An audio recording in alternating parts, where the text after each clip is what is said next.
Hello, LA Progressive friends and family and readers. Dick and I are delighted to have with us today Marianne Williamson. Marianne Williamson almost needs no introduction. Actually, she doesn't need an introduction, particularly after the 2020 presidential bid. But Marianne, maybe you can tell us a little bit about the books you've written, because what I'm going to do is we're going to have an informal conversation. We kind of heard it through the grapevine that you might be running. So I'm just going to let you take it away. And then Dick is going to ask you a couple of questions and I'm going to ask you a couple of questions, but it's just an informal conversation with someone who we believe is a friend. So, I mean, even though we're interviewing you, we love you and we're just so supportive of what you've been doing. So why don't you talk to us about this rumor that we heard? Well, it's more than a rumor at this point. It's pretty much the cat's been let out of the bag. It's been reported in several media sources. On Saturday at 2 p.m. East Coast time, I'm formally announcing my candidacy to be president of the United States. And I will be doing that live in DC. So if anybody's listening to us from the DC area, they can go to marianne.live and register for a seat. It will be in the East Hall at Union Station, but it will also be streamed live on all my social media channels. So everybody can join in the conversation. So Marianne, give us a sense of what would lead you to that decision, because it's a heck of a lot of work for the next 2 years and you'll be subject to all kinds of media scrutiny. You've been through it, but it's an ordeal. So why are you doing this? Dick, you're right. It is an ordeal. It's like running into a burning building. I've been there before, so I'm not naive about this at all. The system is vicious, but that's part of what I learned and part of what I can't keep quiet about. You know, when people have asked me, what was it like running for president? I've often said I learned two things. I've learned that the system is even more corrupt than I feared, and people are even more wonderful than I hoped. You know, I have traveled a lot in my career, and I'm telling you, the American people aren't the problem. We're okay. And you can look at issue after issue, poll after poll. The majority of Americans are a little left of center. The majority of Americans want universal health care. The majority of Americans want tuition-free college and tech school. The majority of American people want a higher minimum wage. The majority of American people want paid family leave and sick pay. The American people want free childcare. So why aren't the American people getting it? Because the system itself is institutionally resistant. And I know you know this. I read the LA Progressive.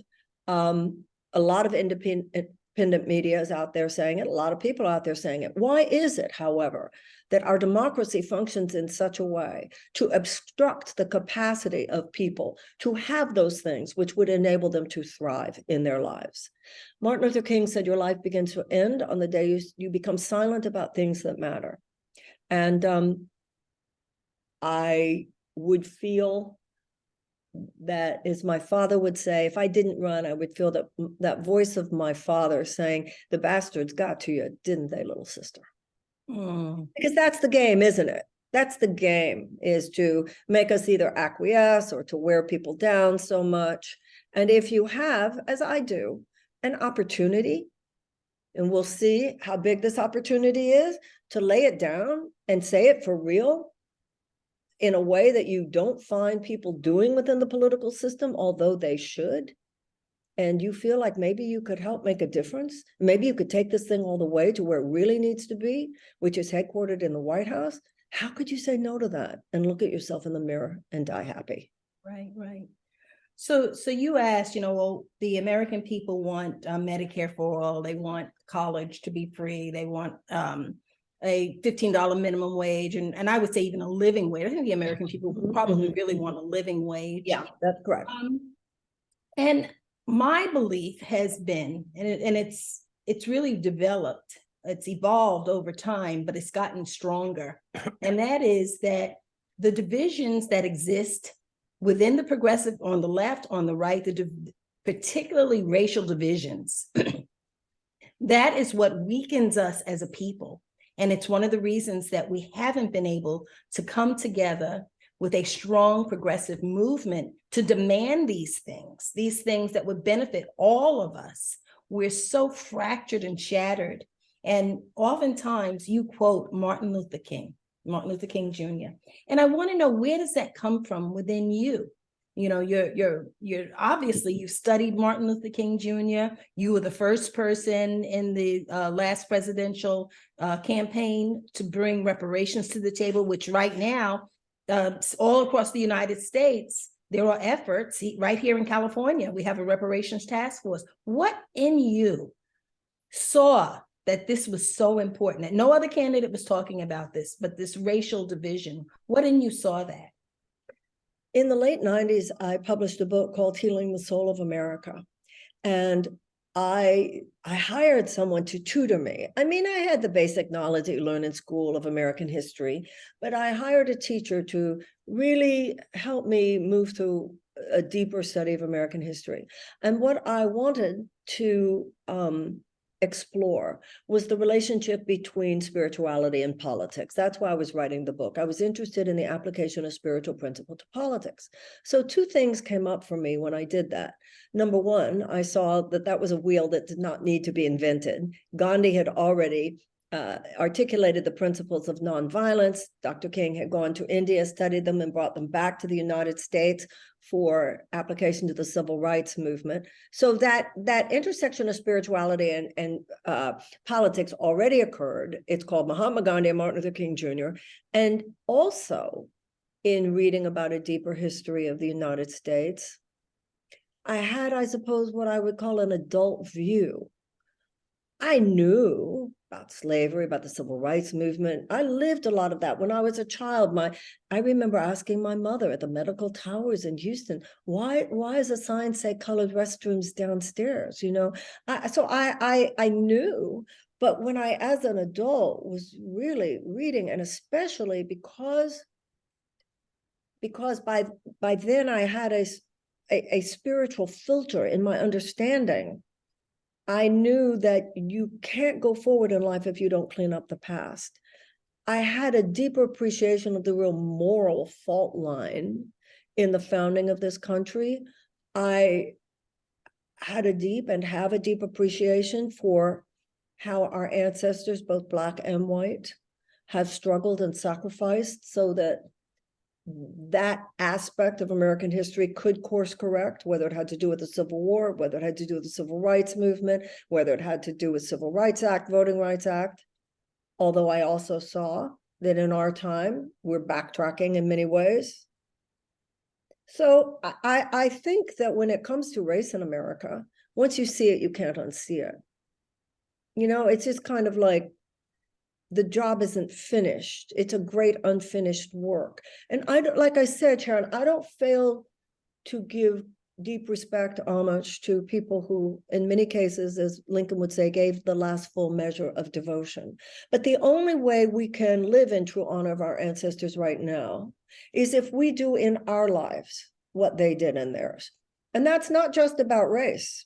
That's about the entire atomizer spray of economic injustice that is perpetrated against the American people. And I say atomizer spray because the way I see it, if you look at something like the institution of slavery or the institutionalized oppression of women or segregation, those were like operable tumors. And generations knew what they had to do. We need to abolish slavery. We need to pass an amendment to give women the right to vote. We need to dismantle segregation. Today, there's no one institutional reality. It's Flint, Michigan over here. It's the waters drying up in the rivers in the Southwest over there. Mass incarceration over here. It's 68,000 people dying from lack of health care over here. It's the fact that a third of America's workforce is working on less than $15 an hour and can't afford a place to live over here. It's all these different things that come not from one particular institutional reality, but from an economic mindset. But that economic mindset is no different than the economic mindset behind slavery.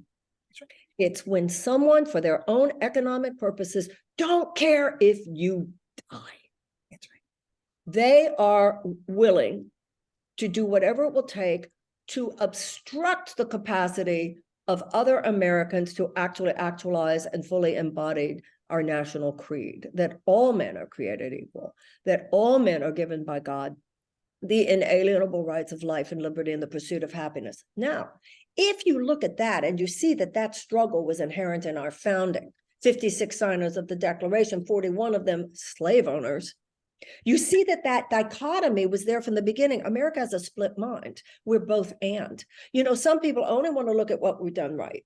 They have no listening for what we've done wrong. But a lot of people, I tell you, apparently, specifically on the left, if you ask me, only want to talk about what we've done wrong and have no listening for what we've done right. And I think that is just as imbalanced and an inadequate filter through which to analyze all this. To me, that's America's story. Every generation plays it out. Our generation, no less than any other generations have stood up. The abolitionists stood up. The women's suffragists stood up. The civil rights movement stood up. They didn't just whine. They didn't just get angry, and God knows they didn't acquiesce. They rose up, and it's time for us to do the same. That's how I see it. It's simply our turn. This is what we're experiencing here. I don't need to tell you as a Black woman, some of this white supremacist stuff going on, this is their back. It's the same crowd. It's the same stuff. So on all of these issues, we're still, we are living through the original struggle. It's our generation's iteration of that, and it's our generation's turn to respond as others have. Right. So as long as the three of us have been alive, war has been the great American pastime. We're currently at least knee-deep in the proxy war in Ukraine. As president or now, what would you do, or what do you suggest doing to prevent us from getting fully waist-deep back in the big muddy? Well, General Milley and the Rand Corporation say that there will have to be a negotiated settlement here. So the only real question is, at what point do you negotiate? How do you negotiate? I think some people seem to think there's a magic wand and we can just say, okay, everybody, let's negotiate. If we were to say, okay, we're going to withdraw military support right now, and we're going to talk, okay? Putin would say, fine, and he would then crush Ukraine. So right now, the choice is you're going to withdraw support and watch Ukraine die, because that's one option. Many people say, well, give it 6 months, see what happens, and get Russia to the point where negotiation is possible. The United States should do everything in our power to pave the way for that negotiation and that chance for diplomacy to make a difference. So speaking of the United States doing everything, we know that the United States spends more on military spending than the next 10 countries combined. More than 50% of our discretionary budget goes to Department of Defense contractors and military spending. So how can we continue on in this sort of policing the world and reduce our spending and handle some of the things that you talked about, which is Medicare for all and college, some of our social needs that we've left unattended for way too long? Well, I don't think that the size of our military budget, which is, as you said, gargantuan compared to other countries, is just so that we can, quote unquote, police the world. It's in order to increase profits for Northrop Grumman and Boeing and Raytheon and so forth. It's the big business of war, the military industrial complex. You know, we're supposed to see war profiteering as a crime, and instead it's become an industry. So I think that the reduction of the military budget is not incompatible with knowing that our having a robust military, should we need it, is reasonable. I look at the military the way I look at a surgeon. If you have to have surgery, you want to have the best surgeon, but a reasonable person tries to avoid surgery if possible.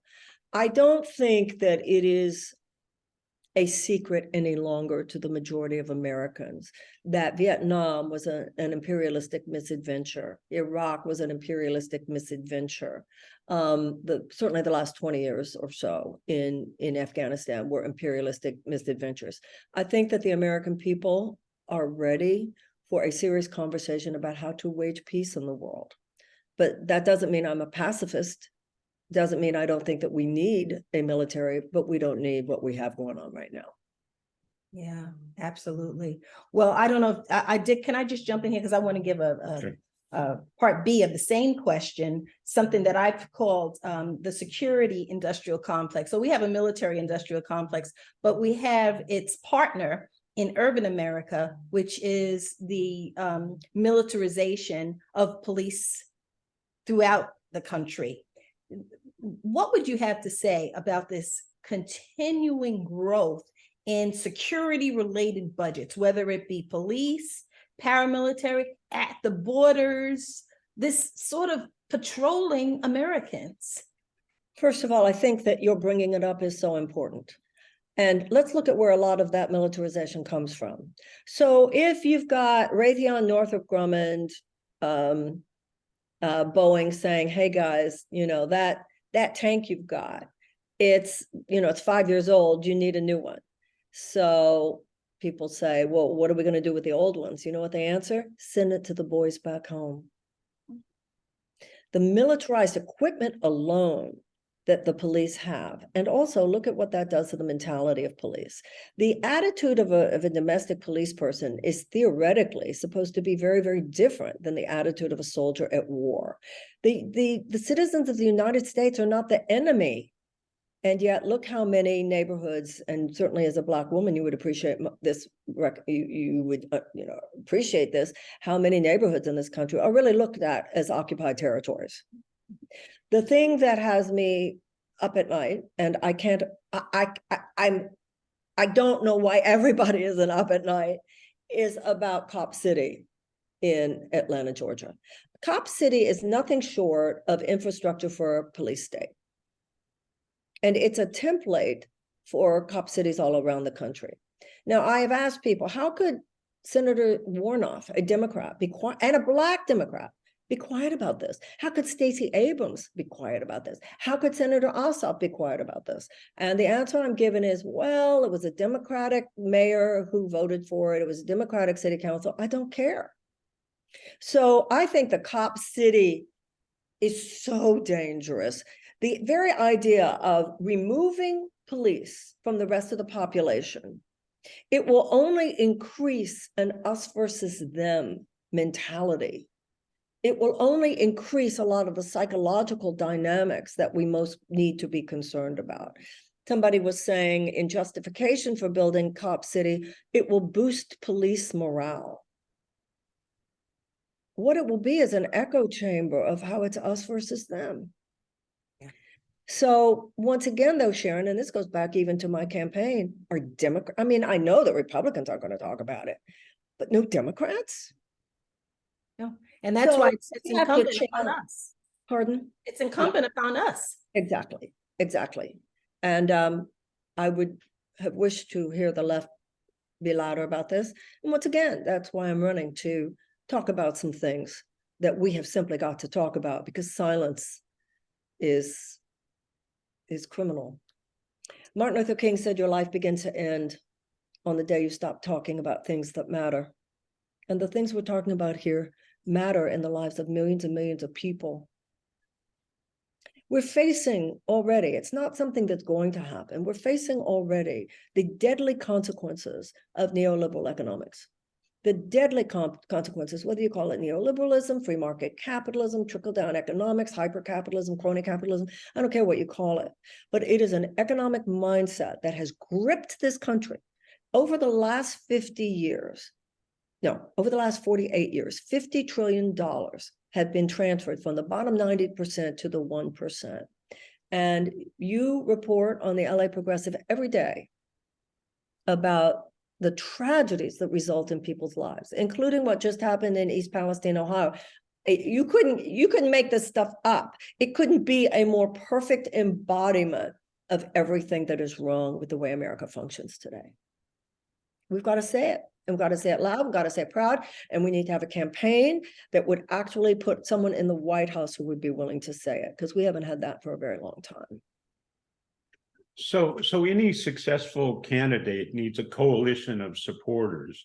Where are you looking for that coalition? Well, I don't think of myself as talking to this group or to that group. I think of myself as talking to a place inside the consciousness in all of us.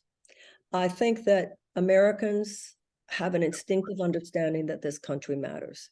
When we get it right, it's a really beautiful thing. When we get it wrong, it can be very, very wrong, not only for us, but for citizens in other places as well. I believe that the yearning of the American heart, really on the right as well as the left, is to repair what has so obviously been broken.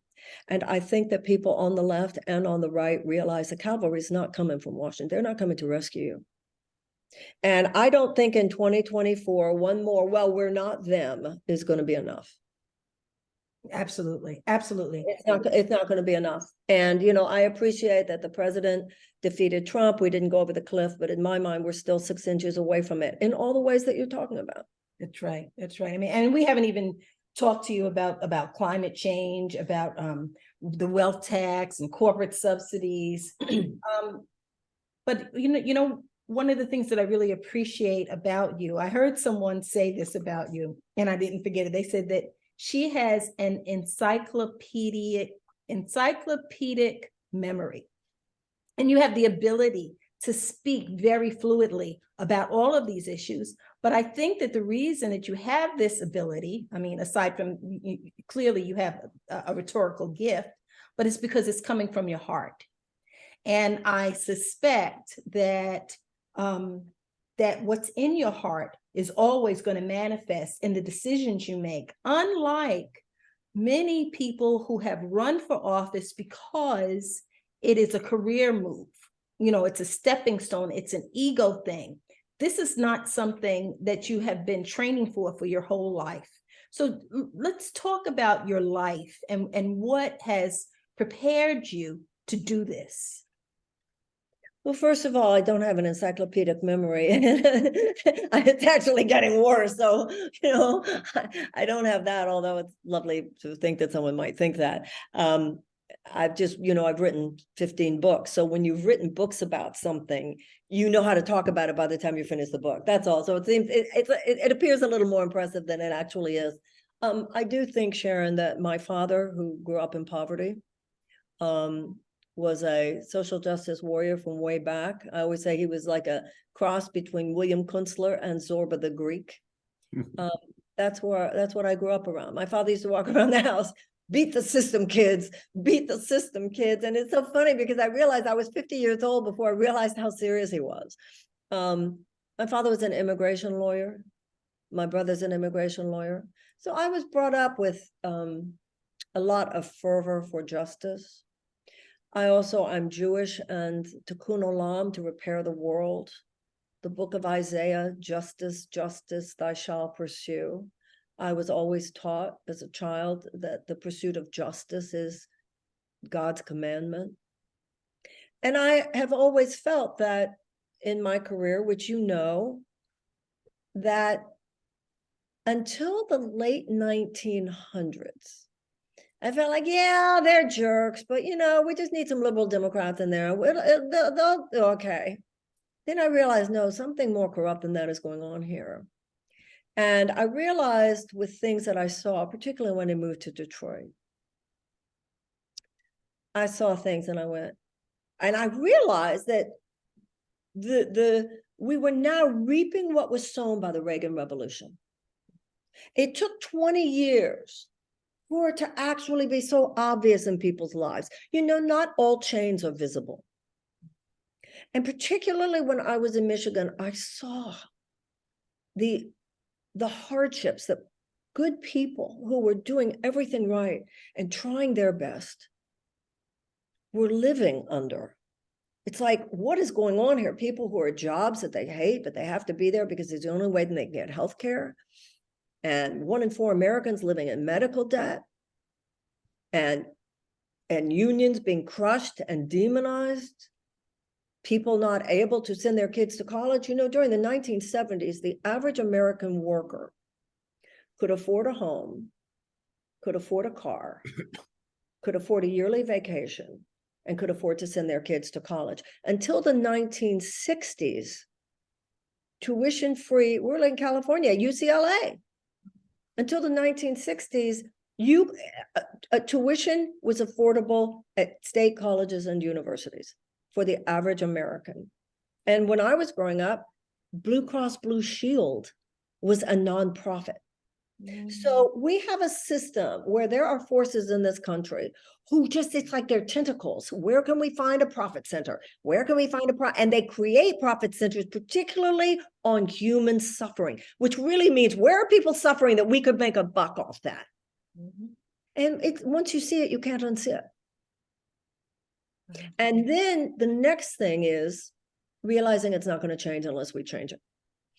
And now this is at such an urgent level because we were all hoping that if we just defeated Donald Trump, it's almost like a tumor that we were hope was removed, and then have realized, no, the cancer is already metastasized of this thinking that is so un-American, that is so anti-democratic, that is so racist, that is so homophobic, that is so anti-Semitic, that is so Islamophobic, that is so xenophobic, and it's been harnessed for political purposes.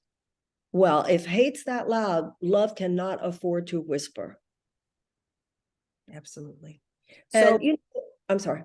no, go ahead. Well, people like yourselves, independent media, voices are out there. The voices are out there, and now. If you look at the strength of independent voices like yourself, and you look at the fact that the American people have awakened, and I think particularly after COVID proved to a lot of Americans who might not have wanted to look at it, that a certain virulent form of unfettered, unregulated capitalism would rather you drop dead than cut into their profits. I think people got that during COVID. People, when you've got tens of thousands of essential workers who died, while billionaires made $2 trillion more, people were like, okay, I get it now. But where are they going to go? Is the Republican Party going to send out the cavalry to rescue them? Surely not. But are the Democrats? Well, there are a lot of progressives in there who would like to, but the progressives are silenced. And many of them are just standing back, waiting their turn. And I think it's going to be people like us who say, no, this is unacceptable. Enough is enough. And we need to take that next great leap. Yeah. Not of faith, but of activism, and make it happen. So I guess this will be the last question, is you touched on it, and it's the media. So during COVID, there was a certain sector of the population who actually were enriched, that really do benefit from the hardships of others. But that story about the redistribution of wealth isn't really told in mainstream media. Not much. I mean, you pick that up from independent media. So I know that when you ran back in 2020, you weren't getting a whole lot of coverage from mainstream media. And the coverage I was given was so often derisive and mocking. And yes. So what can we do about that? And how can you even use your platform to help progressive outlets that would want to come together and support you? Because we don't have a united progressive media arm. Like we don't have one like Fox. I'm doing what I can. I called you. I did. I'm thinking, who do I know in the independent media space who will hopefully give me a listen? That's all I know to do. I mean, that's what politics is. Politics is the creation of energy. And I'll tell you, Sharon, I feel on the left, people talk about purity testing. I feel like with some people, if I don't agree with them about every little thing and say it exactly the way they say it, do they see anybody else coming over the hill? I mean, I'm sorry. Of what you've got here. Unless Bernie runs, I hope that people will give me a listen this time who didn't last time. Between the fact that obviously, which something I do understand, which is devotion to Bernie, which made people say, no, I got my candidate. So I understand that. But I also, so much fairy dust was thrown in people's eyes. You've known my career. But many people, you know, the smear, the silliness, the kooky lady. I need people such as yourself to say, actually, we've known her for years, and that's kind of not what, you know, you might not support her politically, but that's not who she is. I hope that people will. I also think, I don't know, I just have a sense that the consciousness of the country has moved. There's a certain level of bullshit coming out of mainstream media. I don't think people are buying anymore. You know, I've seen stuff, and one of the things I have learned is ignore Twitter, ignore the haters. So I was talking to Nina Turner about this one day. When you have been through the acid bath that she and I have both been through, you do build these emotional antibodies. You know, it's like, really, you know, I'm saying, when people say certain things. So that part's true. But I was reading something the other day, it was fascinating. Some neoliberal normie Democrat was saying all these horrible things about me. And it was fascinating to me watching the people who were defending me, people I've never heard of, who never would have before. And one woman, I thought it was interesting. She said, look, I'm an atheist. But if that woman wants to run, you and your Democratic establishment are not going to tell us she can't. It's not that I support her spiritual stuff, but she has a right to it. She has a right to her faith. And I thought it was interesting. She said, look, I'm an atheist, but she has a right to her faith, and you don't have the right to put her down and try to do that just to keep her out of the game. We see you. Well, and it gave me some hope, because I think people are seeing what the president and the DNC are doing right now. They're not even pretending anymore. They don't even, it's not even covert. It's over. We're going to make the system. We're going to clear the field. We're going to cut out New Hampshire. We're going to make it New South Carolina, because we really care about diversity. Wouldn't that be Michigan or Georgia? I mean, it's just so, yeah, people are seeing it. And I'll tell you something, if they continue with that, it will not bode well for the Democrats in 2024. Yeah. Well, Marianne Williamson, it's such a delight to spend some time with you. Really, I mean it really from the bottom of my heart. I have always supported the positions that you've taken. Actually, I think I pretty much have agreed with everything. The only thing that I have, well, maybe I'm not so sure. And we didn't even really touch on the economy, but you deserve an opportunity for every American to hear from you and to see the wisdom from which you speak. Dick and I thank you. Dick, do you want to say anything before? Yeah, I want to say from both of us, I mean, we deeply admire your courage, your commitment, and really your deep patriotism to put yourself through this work for several years. And you're a leading light, and I do hope people are willing to listen to what you have to say. Well, I appreciate that so much. And I think, you know, we've known each other for years, and we both come from that same Los Angeles thing. So I think that's part of why I've always felt the rapport with you. There's that Los Angeles, and you too, and the LA Progressives are such lights there. And I read you constantly. And thank you for what you do. And thank you for giving me a chance to use your platform today. Thank you. Thank you, Marianne. And we're looking forward to see what happens in the coming months and years. And we hope to have another interview at some other time. Absolutely, anytime. And people can watch my announcement live, by the way. Yes. On Saturday, 2 p.m. March 4th, 2 p.m. East Coast time, which will be 11 a.m. obviously in LA, on all of my social media platforms. Do you want to say, you know, a URL? Or?